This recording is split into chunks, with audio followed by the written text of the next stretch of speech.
Hey, this is Stack with Zach, and in this video I'm going to show you 5 PowerShell commands that every IT beginner should know. So let's start with the first one, and this is probably the biggest one, and it's the help files. So you just type it in as get-help. This shows you a basic description of the get help command. So it's the help system, displays help about Windows PowerShell commandlets, concepts, blah blah blah. You can type this in on your own computer on PowerShell and you can see for yourself. So the correct way to use the get help is to type get help and then a command after that. So I'll just use the next command that we have on the list as a little preempt. So that's get command. Let's start from the top. So you can see it has the name, synopsis, get all commands, and it literally gets all the commands.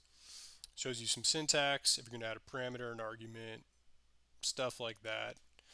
Got a short description, related links if you wanted to dig a little deeper, and just a couple other parameters I'll show you. So you have get help, get command. You can also add and actually in fact I'll just take a quick second to note that in the ISE, which is what I'm in right now, there are different parameters that you can add in here for different information. The big ones are going to be detailed full examples. That's going to give you the most relevant information. So let's do detailed. I probably should have cleared my screen before that so I know where I'm at. But we go on. So, apologies, my dudes. Okay, so right here you have get help, get command, detailed. So you get the same stuff generally: name, get command, synopsis, get all commands, syntax, description. The difference with this is that you're going to now see examples of parameters or explanations of what you can do with parameters. You have arguments, command type, and so on and so on. So let's clear screen this time. So let me go again. You have get help, get command, oops, and then let's do full. This one's going to be beefier. Full, it's going to have everything, right?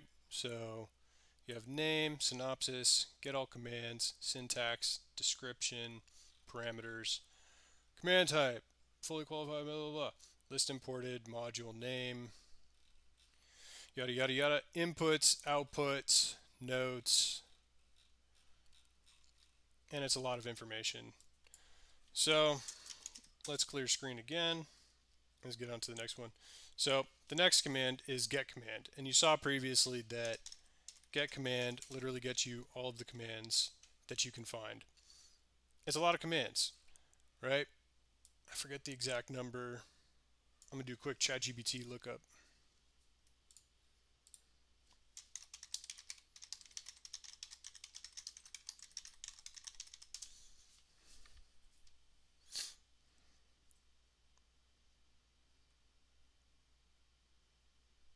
So ChatGPT says that generally you'll have 1,000 to 3,000 commandlets installed. There's also modules. People build their own commandlets as well. People will literally build out commands. Actually,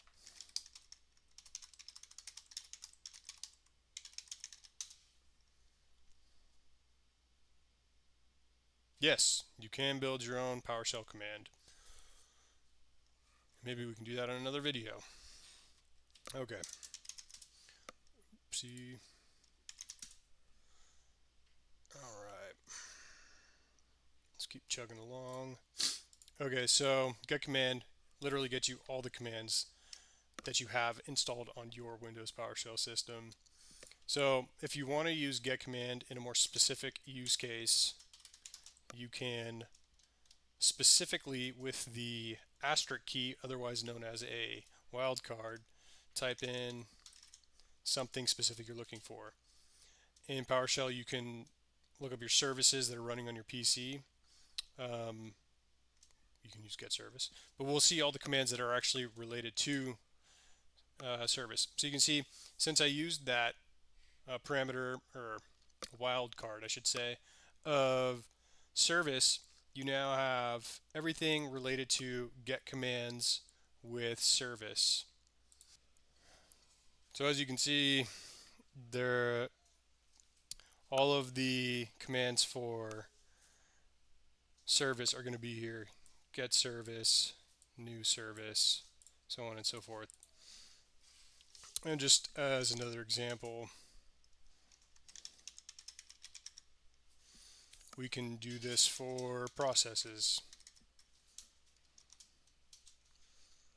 So you can see the commands related to processes: debug process, enter process, enter ps host process, sorry.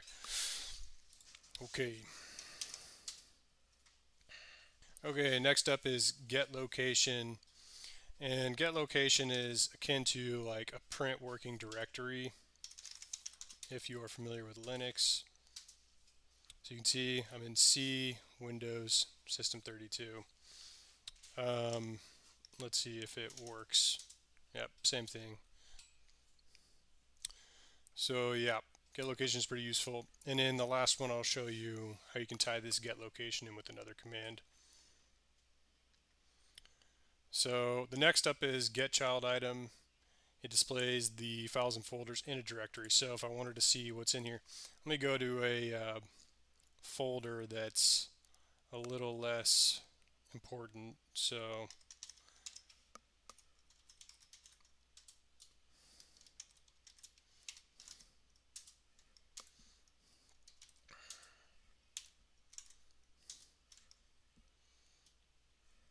and let's just do one more.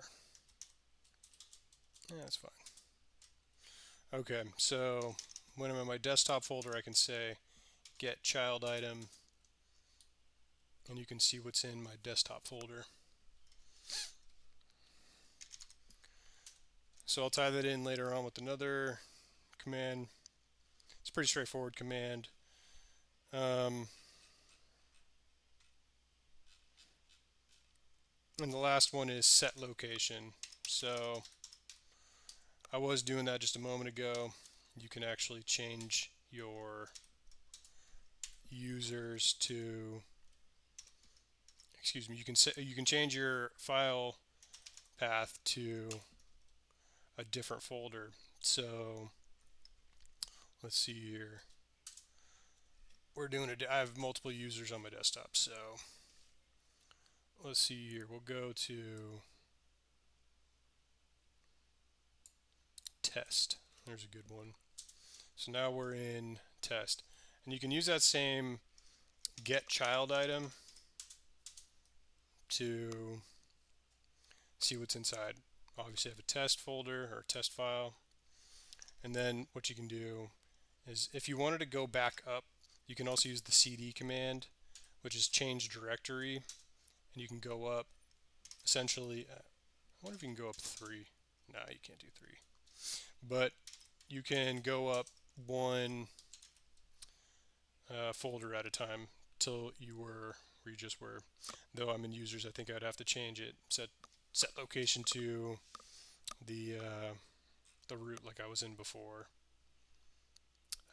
Anywho, that does it. So if you like it, let me know. If you have any questions or want me to go over anything else, I'll make a video on it.